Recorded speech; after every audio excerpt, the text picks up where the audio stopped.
Welcome to EPA's Becoming a Water Laboratory Alliance member webcast. We appreciate your interest in the WLA and hope that this webcast answers most of your questions and helps guide you through the application process.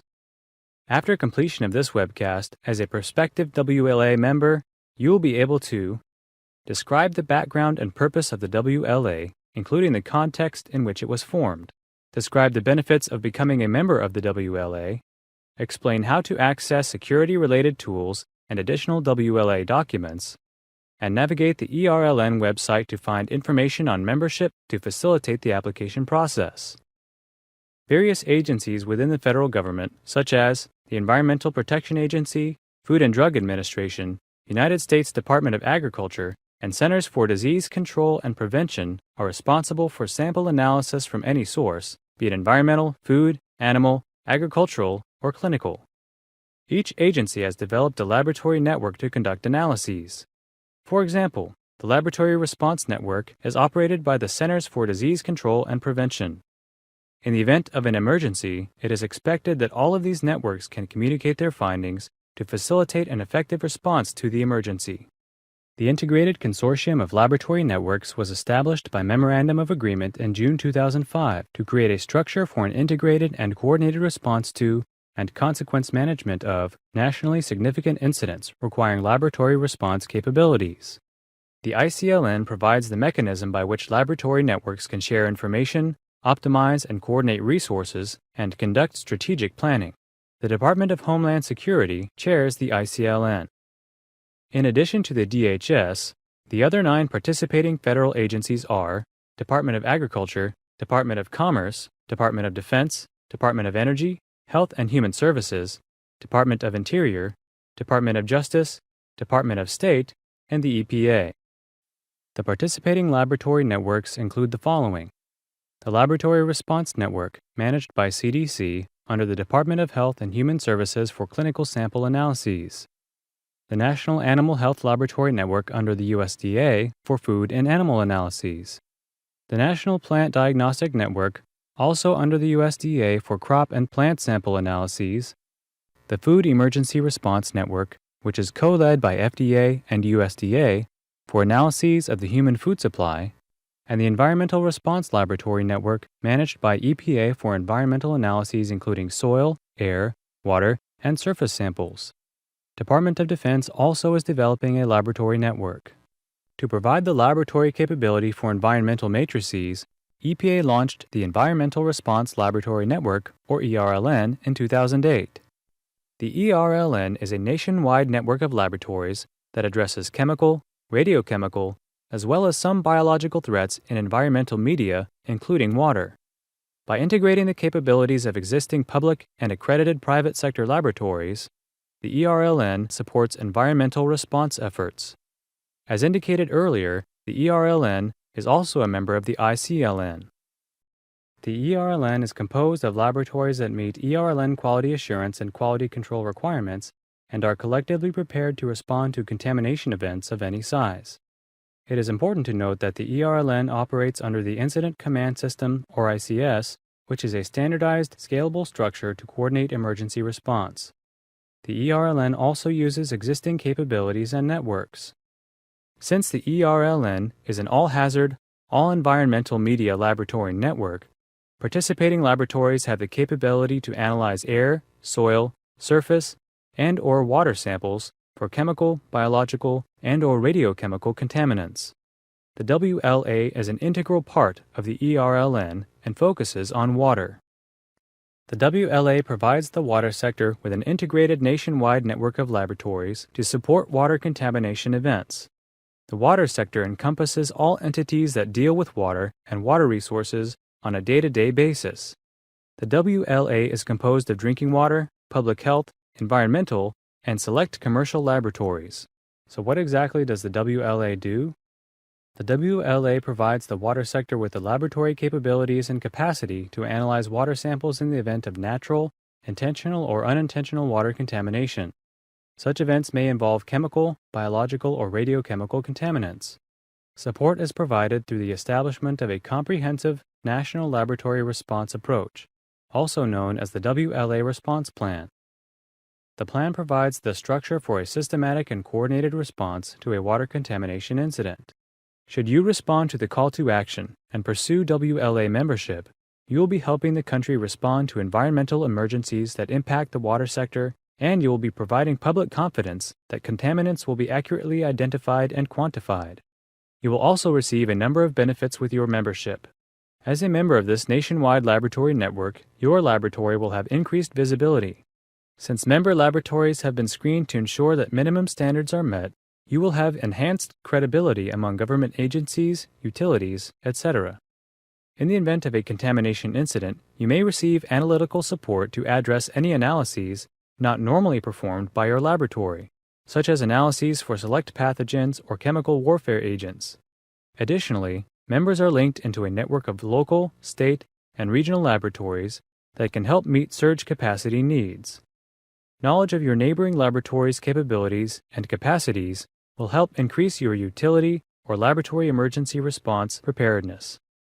WLA members also have access to validated methods for unregulated water contaminants, priority access to EPA-funded training opportunities and exercises, and have knowledge of useful EPA-developed security tools, such as the Water Contaminant Information Tool, or WISIT. Lastly, there is no financial commitment to join the WLA, and member labs may be compensated through a variety of mechanisms if they provide services. We will discuss compensation in more detail later. It is important to note that while members have priority consideration to take part in exercises, they are not required to do so. Now that you have a basic understanding of the context and purpose of the WLA, as well as the benefits of membership, the next section provides an overview of accessing the ERLN/WLA process and compensation during both nationally significant and local events.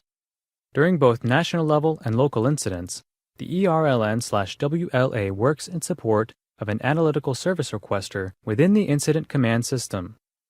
Examples of analytical service requesters could include a utility, local government, state regulator, state drinking water agency representative, first responder, EPA on-scene coordinator, etc.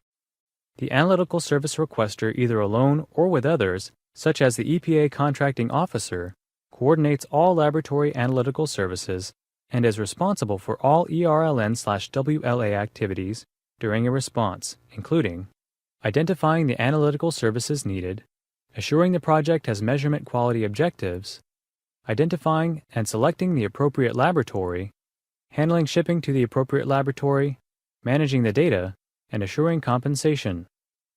The ERLN/WLA is formally accessed during nationally significant events, such as declared emergencies and intentional contamination events, including acts of terrorism. The ERLN/WLA will likely be accessed if an event involves chemical warfare agents, biological select agents, or radiochemicals. In addition, individual ERLN/WLA laboratories may be accessed for local incidents when needed.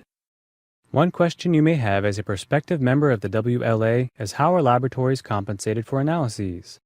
One difference between national and local incidents is who is responsible for payment of services. So let's take a closer look at the tools that are used to compensate laboratories for their services for national level and local incidents.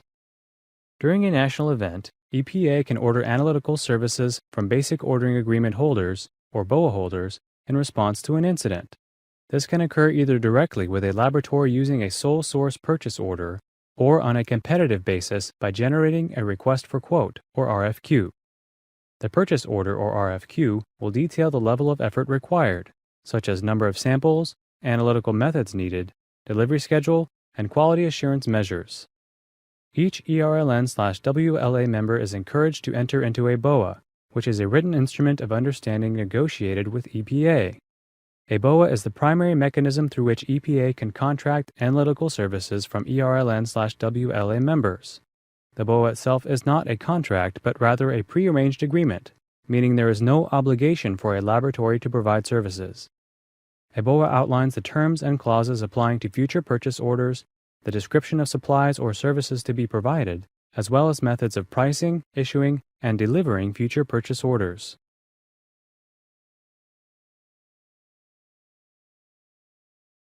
ERLN/WLA laboratories also may be accessed in response to local incidents. An analytical services requester may obtain support in response to a local incident by contacting the EPA Regional Laboratory or by using the Compendium of Environmental Testing Laboratories to identify potential ERLN/WLA support laboratories. We will discuss the compendium in more detail later. In a local response effort, compensation agreements, for example, contracts, in-kind services or supplies, etc., are determined by the analytical services requester and the ERLN/WLA laboratory. If you become a member of the WLA, you will also have priority access to a variety of EPA-funded tools and resources. These include the Water Laboratory Alliance Response Plan, WLA tabletop and full-scale exercises, WLA security summits, validated methods, and several online tools. The foundation of the WLA is the WLA Response Plan, or WLARP. Specifically, the WLARP addresses incidents that, due to their suspected cause or size, may require access to the WLA for additional analytical support that exceeds what a typical utility, state, or federal laboratory can provide. The WLARP provides laboratories with processes and procedures that can be used to coordinate analytical support to a water contamination incident. The key principles of the WLARP can be applied to incidents of all sizes, from responses that only involve a single laboratory to incidents that involve multiple EPA regions. The WLARP contains detailed information on roles and responsibilities, allowing streamlined actions in a response effort. In addition, topics addressed include laboratory coordination, communication and logistics, details related to sample collection and transport, information on quality assurance and quality control, as well as data standards related to review, validation, reporting, and storage. The roles and responsibilities outlined in the WLARP are meant to work with the Incident Command System, or ICS. There are three main roles outlined in the WLARP, which are represented in the initial coordination structure picture in this slide. The first role is the Analytical Services Requester, or ASR. The ASR is the primary point of contact who requests analytical assistance for a water contamination incident. The second role is the Primary Responding Laboratory, or PRL. The PRL is the initial laboratory contacted by the ASR that agrees to provide support. The third role is the Mutual Support Laboratory, or MSL. The MSL is the laboratory engaged by the PRL if additional laboratory support is needed. As an incident progresses, the ICS structure may be expanded, and some or all of the laboratory coordination responsibilities being handled by the ASR and PRL will be assumed by the environmental unit. The environmental unit facilitates environmental data management, monitoring, sampling, analyses, and assessment, including the efforts by the labs. Full-scale exercises provide the opportunity to practice accessing the WLA and using the WLARP. In addition, full-scale exercises allow laboratories, utilities, first responders, and other members of the water sector the opportunity to practice internal procedures and to facilitate strong working relationships with responding parties with whom they might not otherwise interact. The purpose of a full-scale exercise, or FSC, is to practice ERLN/WLA laboratory procedures and ICS integration. Each exercise uses simultaneous scenarios, such as those listed here, to test coordination between national laboratory networks such as ERLN and LRN, practice and improve laboratory coordination, and provide an avenue to test specific field or laboratory procedures and methods, such as the portable ultrafiltration device for drinking water. In order to understand the scale of involvement during a full-scale exercise and possible involvement in an actual incident, the map shown illustrates examples from a previous exercise. In this full-scale exercise, the EPA Office of Groundwater and Drinking Water, EPA Office of Emergency Management, and CDC coordinated the exercise with participating regions. Other participants included FBI, state public health and environmental laboratories, drinking water utilities, and federal, state, and local first responders and law enforcement. 20 laboratories representing 12 states participated in the exercise. More specifically, 3 EPA regional laboratories and 17 state environmental and public health laboratories.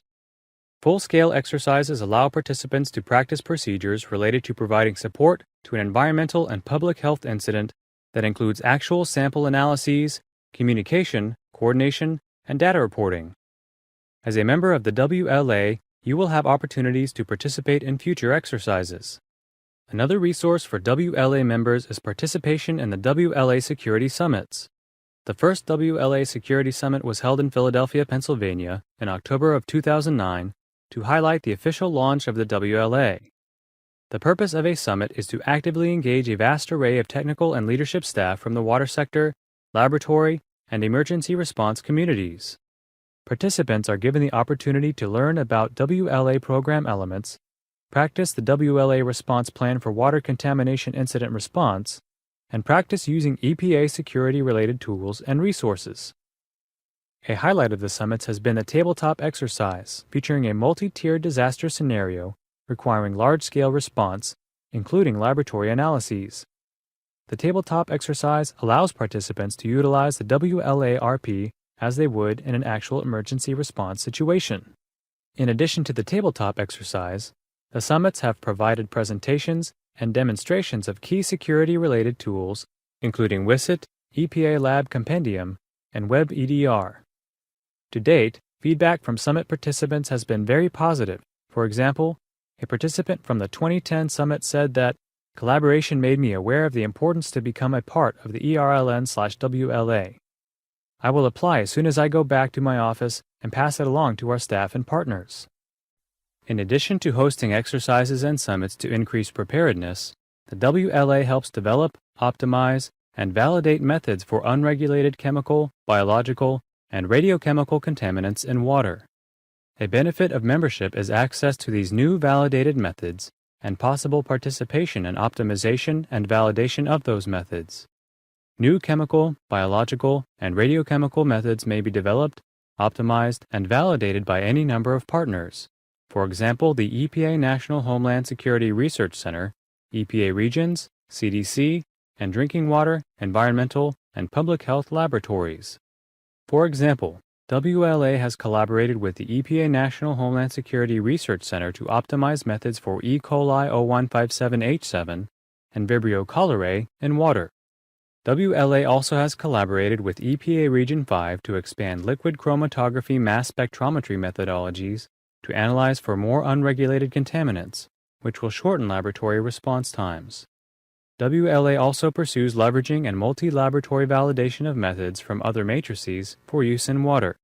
For example, EPA Method 1682 for non-typhoidal salmonella in biosolids has been leveraged for use with water matrices.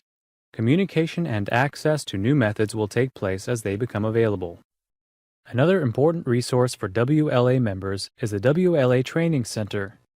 The goal of the WLA Training Center is to provide stakeholders with applicable training opportunities. As you can see, the stakeholders are a large and diverse group that covers laboratories, water utilities, EPA regions, state agencies, law enforcement, and first responders, among others. The purpose of the Training Center is to familiarize WLA member laboratories, WLA users, and water sector stakeholders, such as first responders and emergency managers, with WLA response procedures, analytical methods, sample handling recommendations, data reporting, and supporting tools. The Training Center ensures that WLA member laboratories and water sector stakeholders can take advantage of the benefits of the WLA and operate effectively in the event of a water contamination incident involving a biological, chemical, or radiochemical contaminant. Due to travel restrictions in many states, the curriculum utilizes enhanced computer-based training, including webcasts and online modules when in-person training is not an option. The WLA Training Center also uses established conferences, meetings, and exercises as venues for in-person training in some cases. Visit the WLA Training Center frequently for new training opportunities. ERLN/WLA member laboratories and other stakeholders also have access to EPA-funded security tools, such as the Lab Compendium, WebEDR, WSIT, and sampling guidance for unknown contaminants. We will begin with the EPA's Compendium of Environmental Testing Laboratories, Laboratory Compendium, which is an online database of environmental laboratories containing each laboratory's specific capabilities to analyze chemical, biological, and radiological contaminants. One responsibility of becoming a WLA member is to add your information to the Laboratory Compendium and keep it up to date. This unique tool is only as good as the information laboratories provide for it. The database is available to EPA, federal, state, and local emergency responders, laboratory personnel, and with limited access, water utilities. Web-based electronic data review, or WebEDR, is a tool used by ERLN/WLA to perform automated data evaluation and review on data submitted electronically. During an event, when a laboratory has verified that their data meets the project's defined quality objectives, the system serves as a review tool for EPA data reviewers. WebEDR performs a standardized evaluation of the overall quality of the data and provides reviewers with tools to measure the data against different measurement quality objectives. WISIT is a secure online database with profiles detailing more than 100 chemical, biological, and radiological contaminants of concern for the water sector. This tool compiles drinking water and wastewater-specific data in a single location to help plan for and respond to drinking water contamination incidents. WISIT functionality and data were shaped and validated by water utility professionals, scientists, and public health experts. WISIT has been updated with the addition of a compendium of methods and an enhanced search capability. A compendium of methods for hundreds of analytes allows users to compare and contrast the performance, speed, and relative cost of analytical methods for response to all hazard incidents from chemical, biological, and/or radiological contaminants. WISIT has also enhanced its capabilities to allow users to conduct a Google-like search across all searchable fields in the database. These recent enhancements will bolster the user's ability to use WISIT for training, as well as an immediate response tool during a water sector event. The final example security tool we are reviewing today is the Sampling Guidance for Unknown Contaminants in Drinking Water, which was published in November 2008. This is a guidance document intended for water utilities that integrates sample collection, preservation, and transport procedures to support multiple analytical approaches for the detection and identification of potential contaminants in drinking water.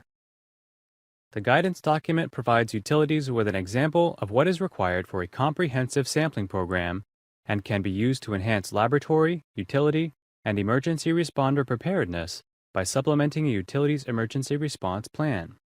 It is recommended that personnel who may be responsible for sampling familiarize themselves with the guidance document and sampling kits be prepared in advance. The plan is available on the website provided. Are you interested in helping the nation respond to water contamination events and having priority access to these tools and resources?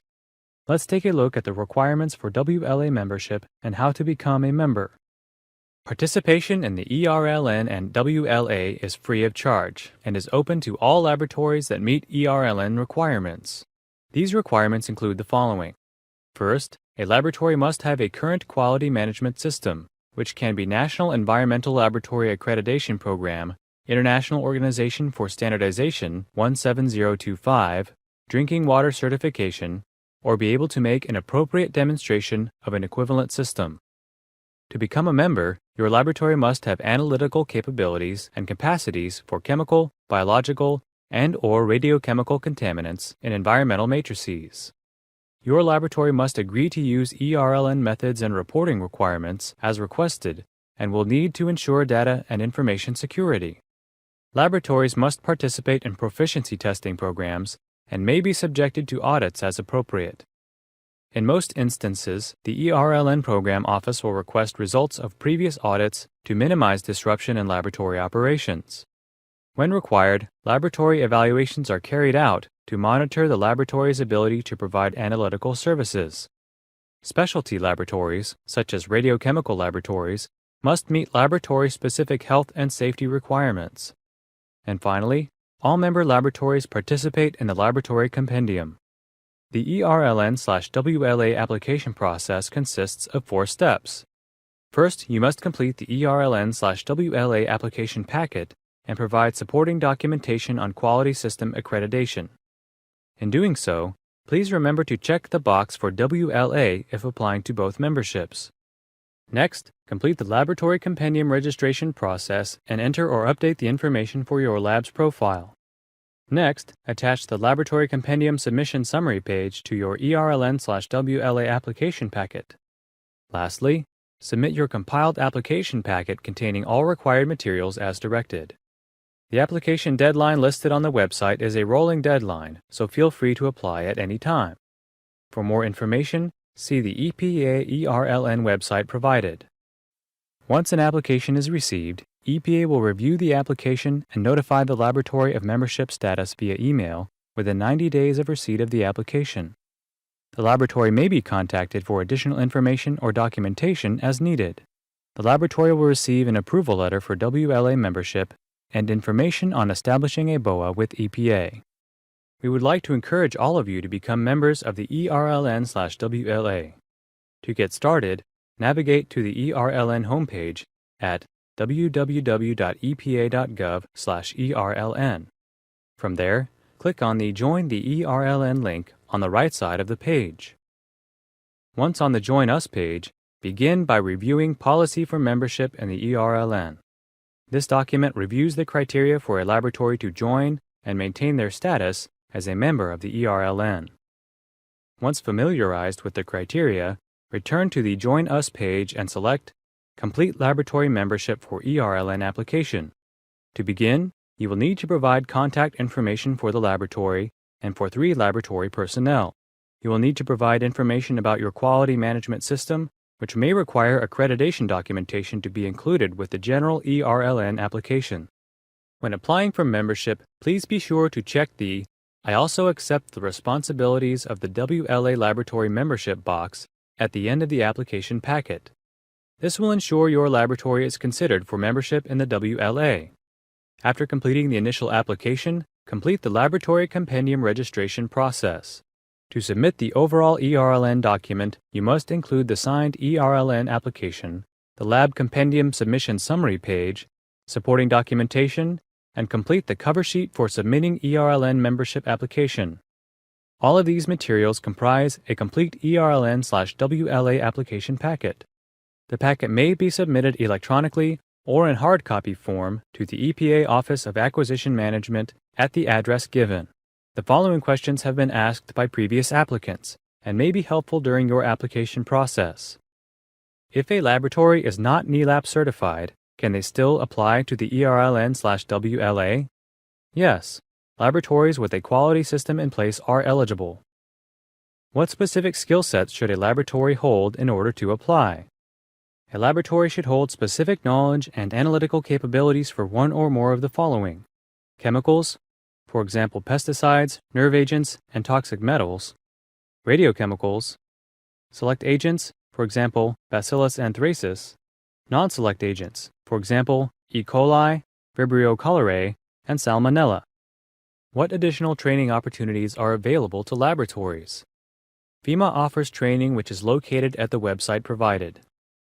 Are there specific water-related training exercises? Yes. EPA regional full-scale exercises have a water component.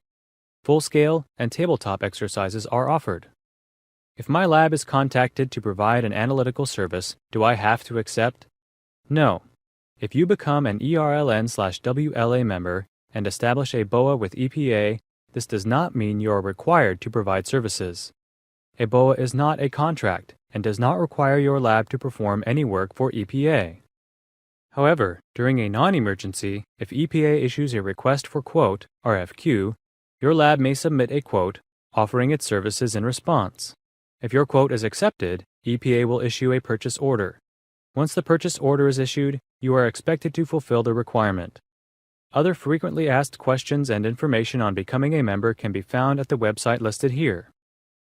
For more information on the WLA or applying to the ERLN/WLA, please contact your regional EPA laboratory chief listed on the next 2 slides.